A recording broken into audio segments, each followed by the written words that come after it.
मैं राइटर बबुआ असिस्टेंट हूँ। आप लोग तो अपने चैनल में स्वागत करता हूँ। तो आज मैं फिर से फुल और फ्री ज़बरदस्त सैड सॉन्ग का मैटर लेता रहा हूँ, जो कि ट्रेथ है, शिल्पी राय का ट्रेथ था।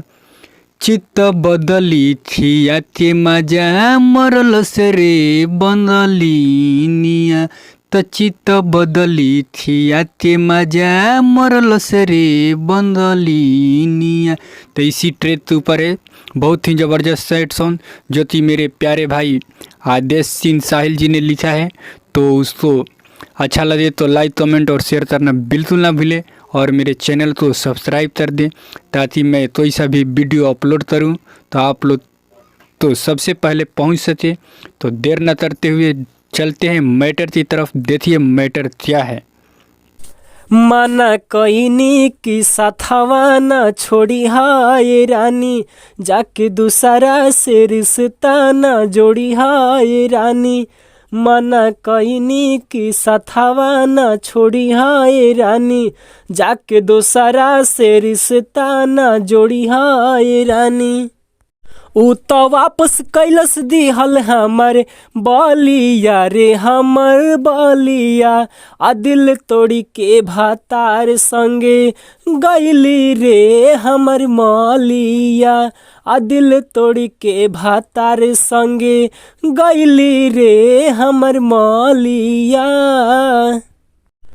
वादा तो कैलस करब 7 जन्म ले प्यार हो, पैसा गाड़ी देखी बदलल वो कर विचार हो, पैसा गाड़ी देखी बदलल वो कर विचार हो।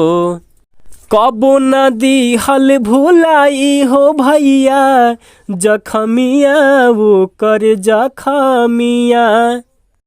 त कौनो औरी कैसे चुमी ओकर गलिया रे ओकर गलिया, आ दिल तोड़ के भातार संगे गइल से रे हमर मालिया, आ दिल तोड़ के भातार संगे गइली रे हमर मालिया।